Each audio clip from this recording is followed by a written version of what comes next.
各位弟兄姊妹平安，感恩今日你能夠嚟到咧，同大家喺度分享信息，讓我哋一同嚟到學習。咁喺分享信息之前咧，不如都簡單介紹下自己先啦。因為雖然之前都嚟過幾次，但係好似都未係好認識、好了解，係咪啊？咁所以簡單介紹下我自己先啦。我咧就結咗婚，到而家大約3年半啦。咁而家咧就同我老婆啦，同埋我外父一齊住嘅。咁嚟緊咧，我哋都計劃緊搬屋啊，大約係7月咁上下就會搬嘅啦。咁其實搬屋咧其實係都一個幾複雜嘅過程，同埋都會用唔少錢啊嘛，又要裝修又要搬運。咁所以咧，其實我哋都好想咧，盡量喺度節省一啲金錢。咁所以咧，我哋都會打算喺舊屋嗰度搬一啲咧仍然用得嘅家私啊，同埋電器去新屋嗰度。咁咧喺搬嘅過程裏面咧，其實因為我哋打算都將嗰部冷氣咧搬埋去新屋嗰度，而我哋用咧係分體式嘅冷氣。咁所以咧搬嘅時候我都會研究下到底點樣將室外嗰邊嗰部分體機咧拆出嚟咧，因為掛咗喺室外噶嘛。咁咧研究嘅時候咧，我又發現原來呢部機嘅嗰啲支架咧，其實都幾似人同埋神同埋教會嘅關係嘅喎。大家望下呢一幅圖，呢個就係室外機嘅嗰個支架啦。有分為第一、二、三個部分。大家想象下，如果呢3個部分缺少任何一個部分嘅話，呢部冷氣機會點樣啊？會跌落街啦，嗬！所以咧，其實1、2、3任何一個部分咧，都係越唔可以缺少嘅。人同埋教會同埋神嘅關係都係一樣，缺一不可。當然唔可以冇咗神。亦都唔可以冇咗教會，亦都唔可以冇咗人，係需要咧復和啦，同埋互相連結，神嘅國先能夠復興。呢個咧亦都係保羅寫哥林多前書嘅一個好重要嘅原因之一。相信大家都知道啦，哥林多教會係好多問題，所以保羅就係寫呢封嘅哥林多前書喺度回應佢嘅問題啦。咁我知道咧，大家好似最近係讀經係讀到哥林多前書，係咪啊？大家不如要分享下，大家讀過嘅哥林多教會有啲乜嘢嘅問題啊？有分黨立派啦，有淫亂啦，又有一啲嘅食偶像祭物之類嘅等等嘅問題啦，咁樣。而今日所以咧，保羅咧就寫咗哥林多前書喺度回應佢哋嘅問題。而今日要同大家分享嘅第12章講嘅問題咧，就係咧關於哥林多教會嘅人，佢唔認識屬靈嘅恩賜，佢哋對於呢個屬靈嘅恩賜咧有誤解，所以咧導致一啲嘅紛爭出現。所以保羅咧就喺第12章度去到回應呢個問題。喺讀經嘅時候咧，如果發現呢一啲重複出現嘅字眼咧，或者係一啲意思相近嘅字咧，我哋需要特別留心，因為嗰度好可能係講緊嗰段經文嘅核心意思。即係大家都成日聽過一句説話啦，就係重要嘅嘢就要提3次啊嘛。所以重複出現咧係代表一個重要嘅意思。而第12章裏面咧都有一啲咧重複出現或者意思相近嘅字眼喎，包括咗咧大家見到我即係用唔同嘅顏色 highlight 起咗啦。第14節至到第20節咧，經常出現身體啦、肢體啦、一個身體啦咁樣啦。然後啦，24節第12章24、25節咧，亦都好多唔同嘅字眼重複出現咗，都係有肢體、身體啦，同埋咧意思相近嘅配搭啦、協調啦、彼此相顧。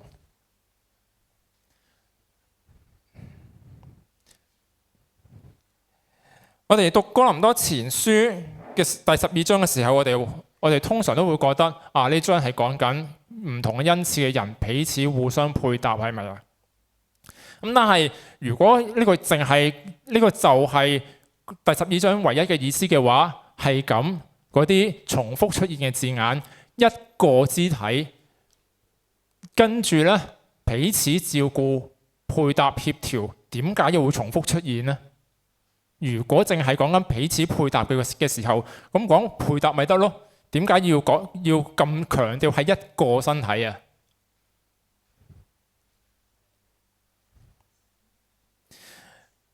大家可以諗一個問題，原來能夠彼此配搭，唔等於係合一嘅。彼此配搭唔等於合一嘅。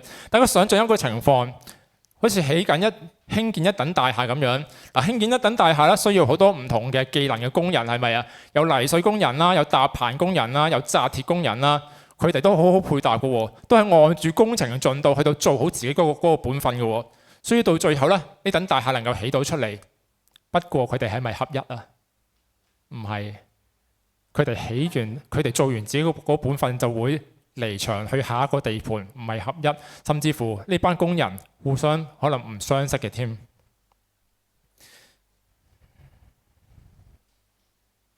咁所以咧，第12章嘅重點咧，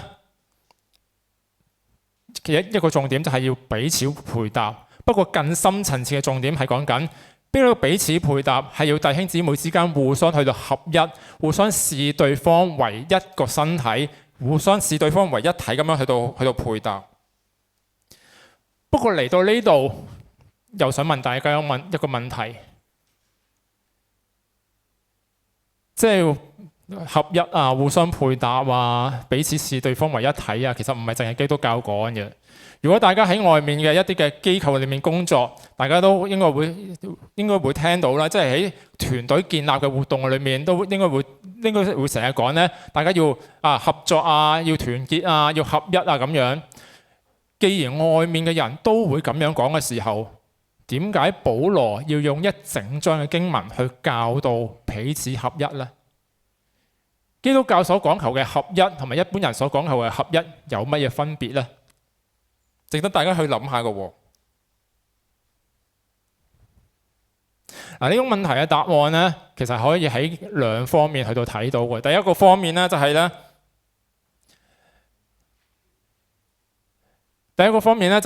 雖然啦，第12章嘅經文，即係哥林多前書第12章經文，經常係講緊身體肢體啦，但係呢，因為呢章嘅經文係對哥林多教會嘅信徒去到講，咁所以呢，呢度講緊嘅合一係指向教會。而另一個方面嘅答案呢，就可以喺哥林多前書嘅寫作嘅原因啦，呢卷書嘅經文嘅脈絡啦，同埋咧保羅喺以弗所書嘅教導咧嗰度睇到出嚟。點解保羅要寫哥林多前書呢？首先咧，第一我哋要諗下哥林多係一個點樣嘅城市嚟？哥林多呢個城市咧，佢位處一個地方就係好靠近兩個好發達嘅貿易港口嘅。咁即係話咧，大家可以想像到靠近貿易港口，即係佢話乜嘢？哥林多呢個城市係好繁華嘅一個城市嚟。咁正所謂啦，有錢就身痕。咁所以哥林多嘅繁華代表住啲乜嘢？代表住哥林多人好多娛樂活動啊。咁而呢啲嘅娛樂活動咧，其實有啲咧係帶住一啲不良嘅風氣嘅。而呢個不良風氣嘅活動咧，其實都影響緊哥林多教會嘅信徒，以致到佢哋咧會同神嘅關係會疏離。咁呢個咧又唔難理解嘅喎，即係大家可以試下想像下，其實而家嘅世代啦，好多學生都好多活動係咪啊？星期日嘅時候，你邀請啲學生參加教會，跟住咧好多家長都會話：我要帶個仔去踢波啊，參加課外活動係咪？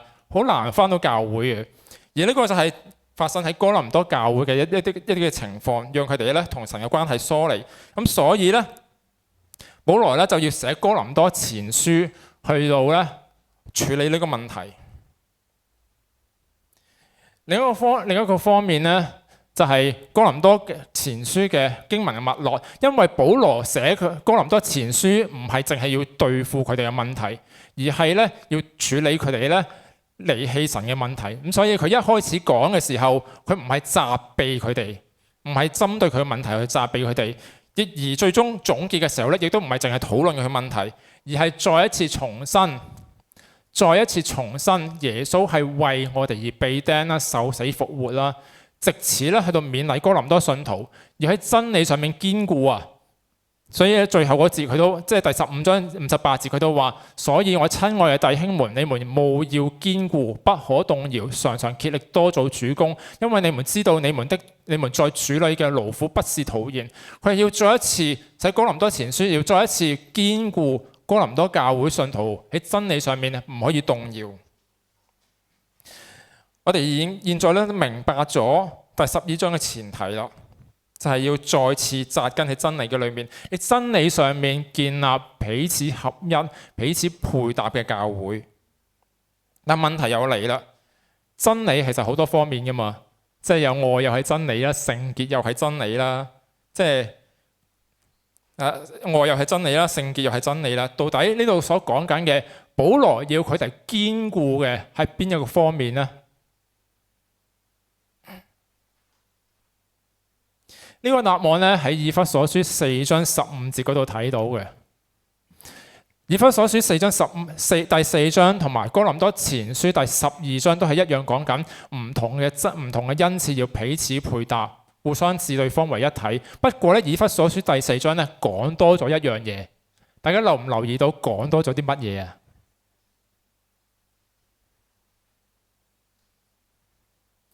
呢度係多咗講。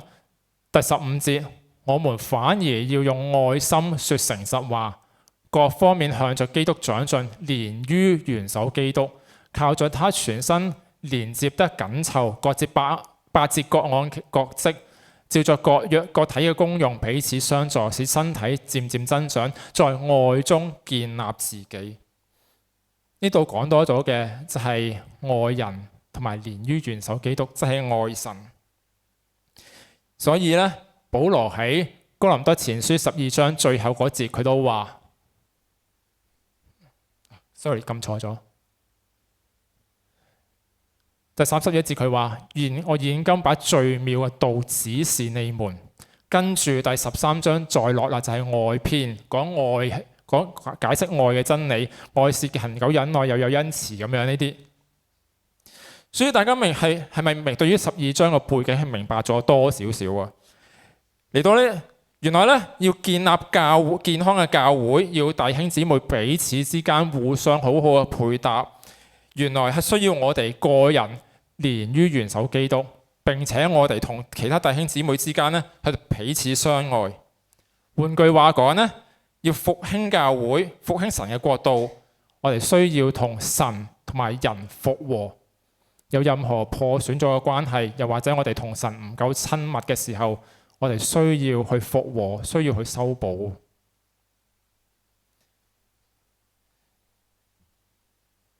教會嘅復興，我哋需要神同人嘅關係復和，人同人嘅關係復和。哥林多前書12章14至到31節咧。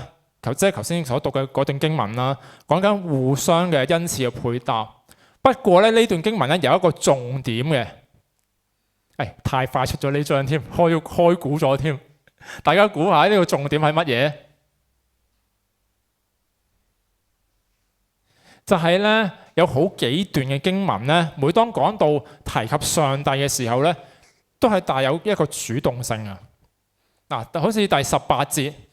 現在上帝隨自己嘅意思，將肢體一一安置在身體上。跟住咧24節啦，上帝配搭呢個身體。28節，上帝喺教會裏面所設立嘅呢幾節經文咧，係呢段經文裏面咧唯有嘅3次提到上帝，而每一次都係講緊上帝按自己嘅心意做啲乜嘢，都係帶有一個主動性。即係講緊乜嘢意思咧？即係講緊原來我哋喺教會裏面，原來要好好互相配搭，唔係按我哋自己嘅心意係點樣，唔係按我哋自己喜好做啲乜嘢做啲乜嘢，唔係講緊我哋嘅按理智嘅分析，我擅長做呢樣就做呢樣啦。呢個弟兄擅長做嗰樣咯，不如就安排佢做嗰樣啦。唔係講緊呢樣，而係上帝對於我哋嘅配搭係有上帝嘅心意，因為佢親自配搭起嚟。咁所以我哋喺教會裏面互相配搭、互相去到服侍嘅時候，我哋需要問天父明白佢嘅心意係點樣。上個星期咧就係母親節啦，咁相信在座各位嘅母親都過得好開心，係咪啊？我老婆教會嘅姊妹咧，上個星期咧都過得好開心喎。點解咧？因為咧佢教會咧上個星期有一個節目啊，就係咧一個早餐嘅活動。由一班弟兄咧喺度負責，喺度服侍一班媽媽。哇，係咪好窩心啊？大家聽到都覺得好甜，係咪啊？成個過程裡面咧，由呢個嘅沖咖啡啊、沖茶啊，跟住咧斟茶遞水啊，直至到做埋侍應啊，將啲食物、將啲茶水咧攞埋俾媽媽。哇，都係由弟兄負責喎，係咪好開心啊？喺呢個過程裡面咧，大家能夠好順利進行。因為一班弟兄咧配搭得好好，大家諗下點解會配搭得好嘅？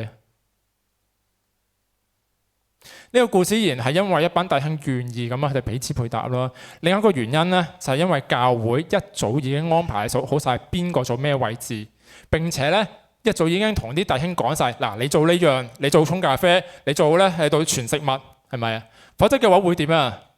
咁咪會大，如果唔一早安排好晒，唔一早講定晒嘅話，咪會大亂咯。啊，全部人都嚟到，我幫手沖咖啡，結果全部沖咖啡就冇人傳食物㗎啦。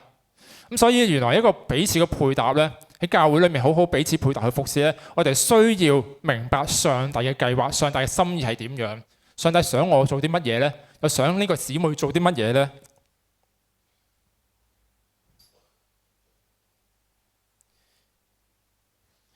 我哋要明白神嘅心意，當然就先要好好去到同神親密啦。就好似咧，你同一個人去拍拖嘅時候，你最初嘅時候唔會明白佢嘅性格係佢心意係點樣。但係你點樣喺度明白啊？就多啲溝通咯，多啲傾偈咯，多啲陪伴咯。聖經裡面咧都有兩個例子嘅。亞伯拉罕同埋摩西就係呢兩個例子啦。創世記18章嘅17節呢度話，耶和華說：我所要做嘅事，豈可瞞着亞伯拉罕呢？點解唔瞞住亞伯拉罕啊？就係因為原來上帝同人都可以好似朋友一樣。出埃及記33章11節呢度咁樣形容上帝同摩西嘅關係。耶和華與摩西面對面說話，好像人與朋友說話。好似同朋友一樣，乜都講。所以你要明白上帝喺教會裏面要安排你做乜嘢。首先你要同上帝親密，要同上帝好似朋友一樣咁喺度傾心吐意。按住按住佢自己嘅心意嚟去帶領我哋喺教會裏面彼此嘅配搭。呢個除咗講緊每個人都需要明白神對於自己心意之外咧，其實都係講緊我哋需要甘心樂意被神察改啊！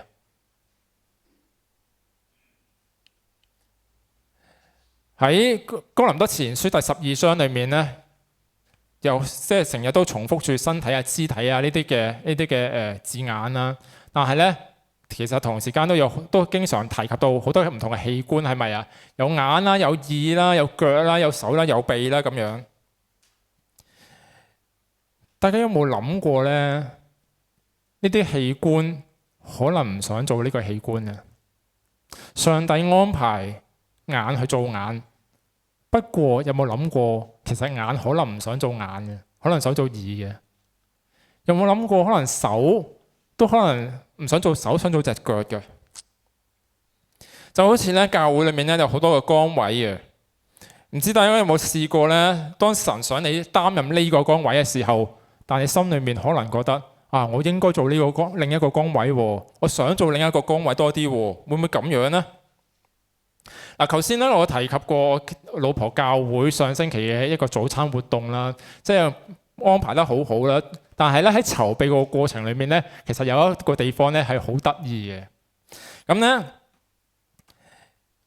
好感激一班弟兄啦，佢願意喺度互相配搭。不過咧，原來籌備嘅時候，我哋發覺呢成班弟兄都有一個共通點啊！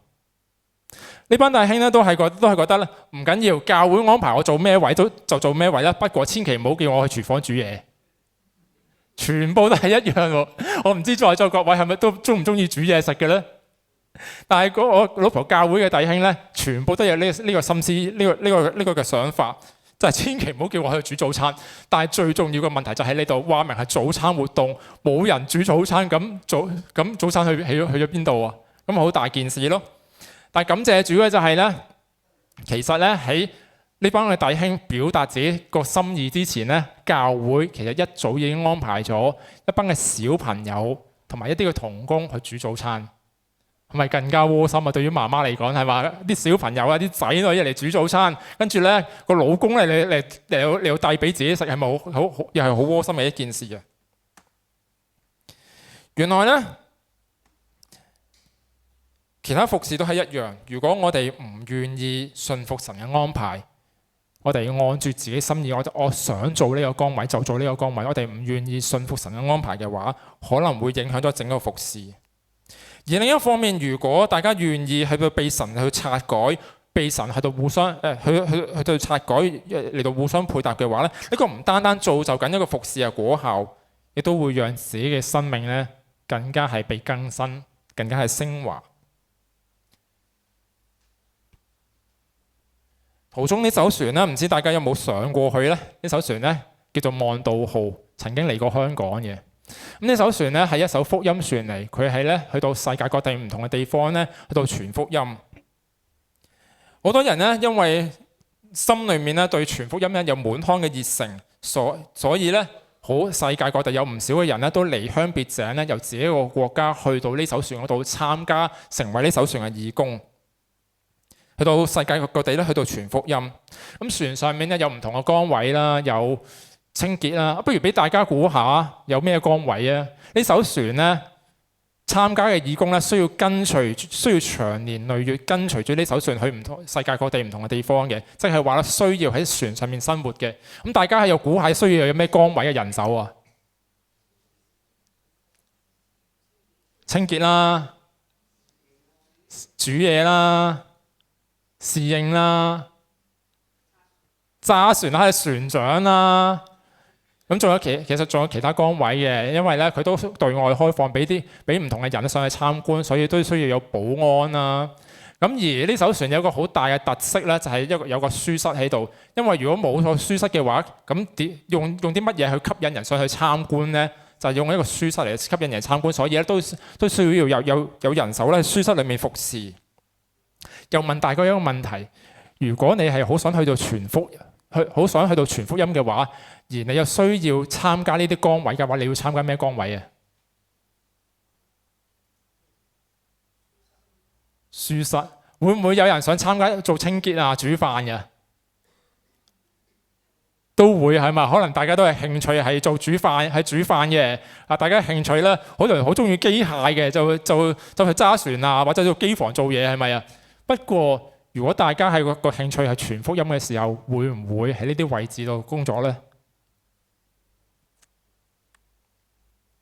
好多嘅參加呢艘船嘅義工都係一樣，每一個人都帶住一個傳福音嘅心去到參加呢艘船，所以每一個人都好想喺書室嗰度做嘢，因為唯有書室係對外開放，讓人嚟參觀。唯有書室能夠喺人哋嚟參觀嘅時候，能夠接觸到人去傳福音。所以好多人都好想做書室，所以好多人當知道自己被安排去到做清潔、煮飯、保安，而且冇得調崗位嘅時候，即係話長年累月都係煮飯、清潔、保安嘅時候，好多人好失望。不過呢個就係上帝要佢哋學習嘅功課，唔係按自己嘅心意、按自己嘅喜好去到選擇服侍乜嘢崗位，而係按上帝嘅心意。而當呢啲嘅義工按上帝嘅心意，願意順服、願意被上帝察改嘅時候，佢哋經歷咗生命嘅更新，以至到佢哋生命無論係做清潔嘅、做保安嘅，還是係做煮飯嘅，佢哋甘願喺一啲自己唔願意嘅崗位上面都甘心服侍。呢個係上帝俾佢哋學習一個好緊要嘅功課，亦都讓佢哋生命好大大被更新嘅一個功課嚟。各位弟兄姊妹啊，我相信大家遇到類似情況嘅時候呢，都會願意被神察改，擔任一啲呢大家自問覺得唔想擔任嘅崗位，或者冇能力去到升任嘅崗位嘅。但係咧，願意歸願意，被神察改嘅過程咧，始終都係艱難，因為可能係面對過去嘅一啲傷痛，或者面對人與人之間嘅關係。大家想象下，用翻第12章嘅例子，眼耳口鼻。如果你係做緊一隻眼，而你過去嘅訓練係視覺嘅訓練嘅話，但係呢一刻上帝同你講，你要做一隻耳啊！你就算你甘願被神察改，不過當呢個察改嘅過程代表緊啲乜嘢？代表緊你過去接受嘅視覺訓練，將來可能用唔着；代表緊你將來可能要花好多時間去到學習聽覺嘅訓練，係咪啊？所以呢個被神察改嘅過程唔容易，會好多嘅掙扎啊，會掙扎，會有唔甘心我過去嘅訓練，第日用唔翻，亦都會喺度躊躇住。哎呀，到底我學唔學得識聽覺嘅訓練呢？有幾辛苦嘅呢？好多嘅掙扎，呢啲掙扎可能會影響到大家唔願被神察改。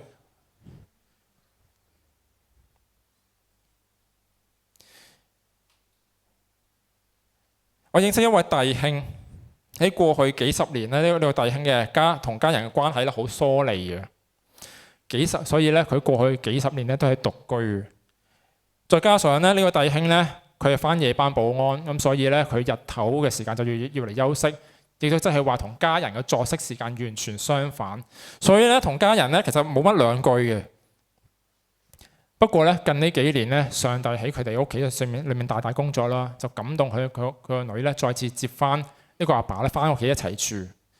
不過因為呢個弟兄過去幾十年係獨居，冇乜點樣同屋企人相處，所以咧其實佢唔係好感受，就算同我個女一齊住，佢都唔係好感受到家庭溫暖。佢心裏面都好多擔驚受怕啊，都會擔心阿女會唔會而家就話接翻我一齊住啫，但係第日會唔會又再抌低我㗎？我年紀大啦喎，佢抌低我，佢唔要我，咁我點算啊？好多嘅擔驚受怕，好多嘅恐懼。但感謝主，約翰一書4章18節呢度講呢，喺愛裏沒有懼怕，圓滿嘅愛呢，圓滿嘅愛呢就把懼怕驅逐出去，因為懼怕裏含着刑罰，懼怕嘅人在愛裏未得到圓滿。咁我呢個係和合本修訂版嘅翻譯啦，同大家讀開嘅。如果大家讀開和合本嘅時候，個用字咧可能有少少唔同，不過唔緊要，意思都係一樣嘅。咁盼望大家都明白個意思。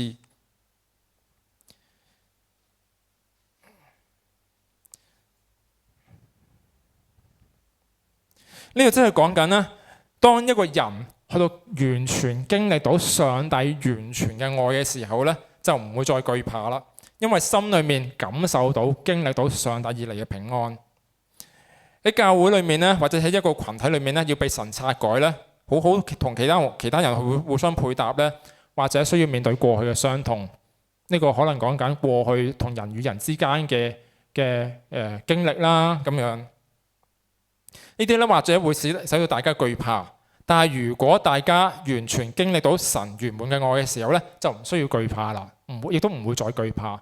就好似頭先我提及嘅嗰位弟兄，佢嘅家人咧被神感動啦，唔想咧佢一個咧再孤零零咁嘅生活，所以接翻佢翻屋企啦，學習去到愛佢啦。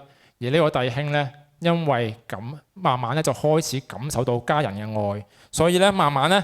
佢就咧唔再去到懼怕啦，唔再驚家人會再次抌低佢啦，甚至乎咧慢慢咁喺度復活，慢慢咁去到感受到被愛嘅時候咧，佢同家人嘅關係咧亦都慢慢咁親密翻。各位弟兄姊妹啊，要有勇氣去到被神察改咧，以至到能夠教會同埋其他能夠以至到能夠喺教會同埋能夠同其他人好好互相配搭咧。需要完全經歷神嘅愛，而完全去經歷神嘅愛，都係嗰句，需要大家同神有好好嘅關係，好好嘅去到親密，同神去到復和。以上每一點都係講緊咧同神嘅關係咧，同神復和啦。但係咧呢個又係另一個好博大精深嘅主題嚟。咁所以咧今日就唔喺度同大家分享啦。到日後有機會咧，再同大家一齊去到學習。但係嚟到呢度，又想問大家兩個問題：喺教會嘅服侍裏面，係唔係淨係需要重視同神嘅關係呢？頭先一直都係講緊同神嘅關係，係唔係淨係需要重視同神嘅關係，而唔需要同其他人有好嘅關係呢？第二個問題啦，神創造我哋嘅時候，佢點解淨係創造我哋係眼、淨係耳、淨係腳、淨係手，即係淨係創造我哋能夠淨係擔任部分嘅工作？點解神唔創造我哋同時係眼、同時係耳、同時係手、同時係腳，讓我哋能夠一次過做晒所有嘢，唔使同其他人配搭呢？點解呢？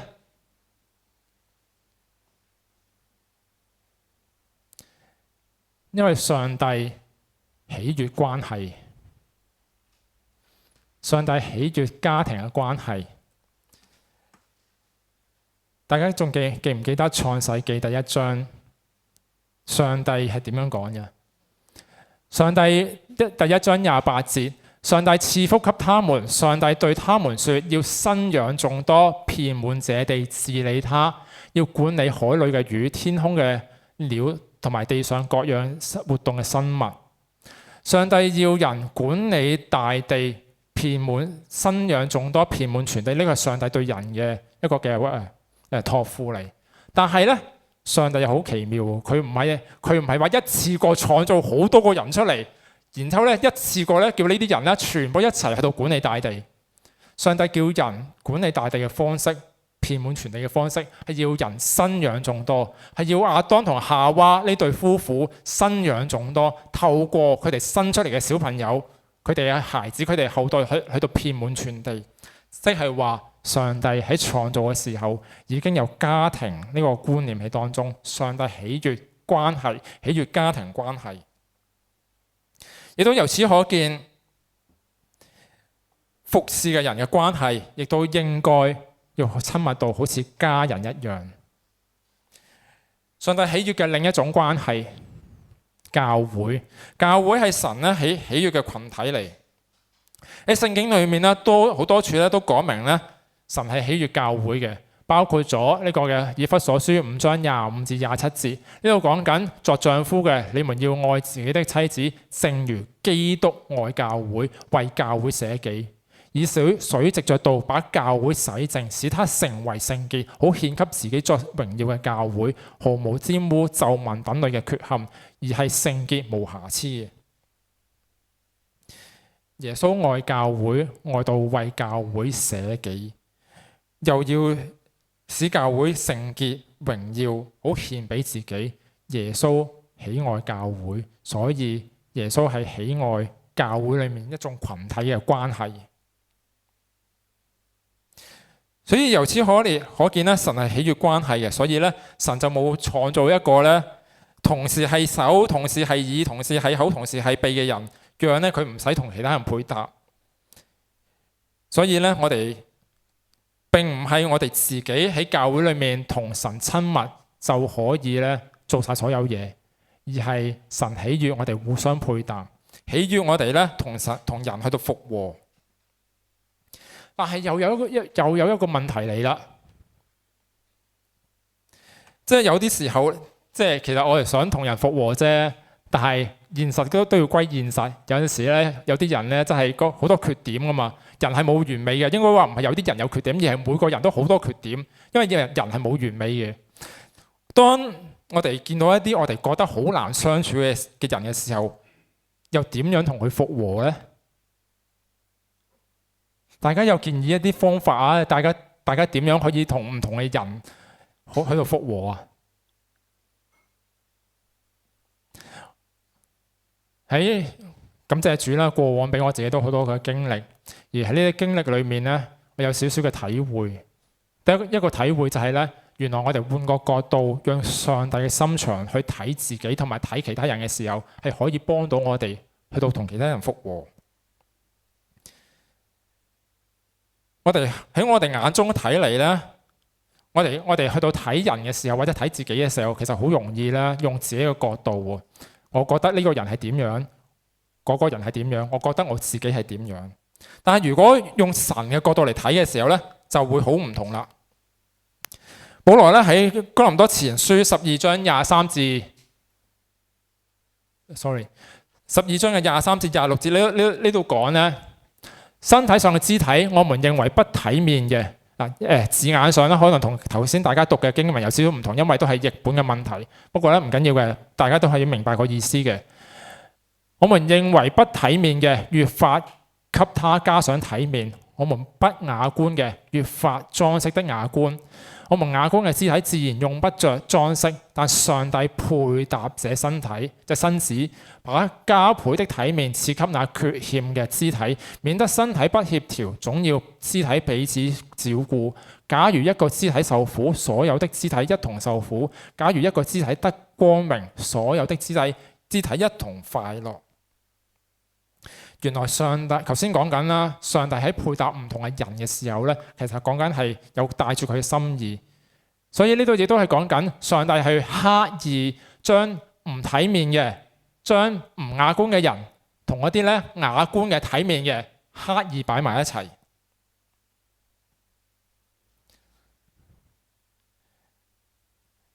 目的咧就係為要咧讓體面嘅雅觀嘅人去到幫助唔體面嘅唔雅觀嘅人咧，幫助佢哋，使佢哋一同得榮耀，一同快樂。所以咧有陣時候咧，我哋都會遇到一啲好乞人憎嘅人，好令人討厭嘅人。但係喺憎恨佢哋嘅同時，其實都值得我哋去問上帝一個問題：點解上帝要我哋遇上呢啲我哋覺得好乞人憎、好討厭嘅人呢？會唔會係上帝盼望我哋幫助呢啲人去改變佢生命，去更新佢呢？祝福佢能夠有好嘅學習呢？會唔會係咁樣呢？如果大家換呢個角度去睇嘅時候，會唔會比較容易去同呢啲我哋好討厭嘅、好憎恨嘅人去復和啊？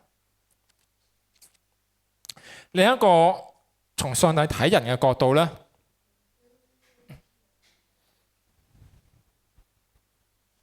就係神係愛有缺陷嘅肢體嘅。頭先呢段經文講到話，上帝配搭這身體，上帝將雅觀嘅人同唔雅觀嘅人擺埋一齊，係為要把加倍嘅體面給那缺陷嘅肢體，即係話上帝都愛嗰啲有缺陷嘅唔雅觀嘅肢體。頭先提起嘅嗰位弟兄，嗰位年長嘅弟兄，呢位弟兄昔日點解會同屋企人關係疏離呢？點解佢會獨居幾十年呢？就係因為佢昔日好多缺點啊，而令至到咧喺昔日佢家人咧其實唔係好中意佢。但係咧，其實諗翻深一層，呢個弟兄嘅缺點唔係因為佢十惡不赦，只係因為佢好多嘢嘅唔識啊，亦都唔識得點同屋企人相處，所以咧為屋企人帶嚟咗好多傷害。亦都因為佢唔係十惡不赦，只係唔識啫，所以咧神就好憐愛佢，喺佢嘅家庭裏面咧做咗好多嘅好奇妙嘅工作，讓屋企人咧近呢幾年咧多咗明白佢啦，多咗了解佢啦，並且因為咁樣咧去到學習去愛佢。而呢位弟兄亦都因着其他屋企人嘅愛啦，喺呢幾年嘅裏面咧，亦都開始懂得如何嘅同屋企人去到相處。呢個咧係讓佢哋屋企人咧經歷好大嘅復和，使到呢個弟兄佢晚年都能夠經歷到家庭嘅愛、家庭嘅溫暖。各位弟兄姊妹啊，對於嗰啲我哋覺得好討厭嘅人咧，又值得我哋問一問天父，到底天父係點樣睇呢個人嘅呢？天父都覺得佢十惡不赦，還是只係我哋好憎佢，但係天父好愛佢呢？如果大家發現天父好愛佢嘅時候，而大家又想嘗試去學習去愛佢嘅時候，會唔會又幫到大家學習同佢復和呢？用上帝嘅心腸去到睇其他人呢，能夠幫到我哋咧同其他人復和嘅。而同頭先一開始所講啦，即係我哋要同神復和咧，同人復和同埋同神復和兩樣加埋一齊咧，就可以為教會咧帶嚟復興嘅。約翰福音13章嘅34至35節，耶穌對一班門徒講：我賜給你們一條新命令，乃是叫你們彼此相愛。我怎樣愛你們，你們也要怎樣彼此相愛。你們若彼此相愛，眾人因此就認出你是我的門徒了。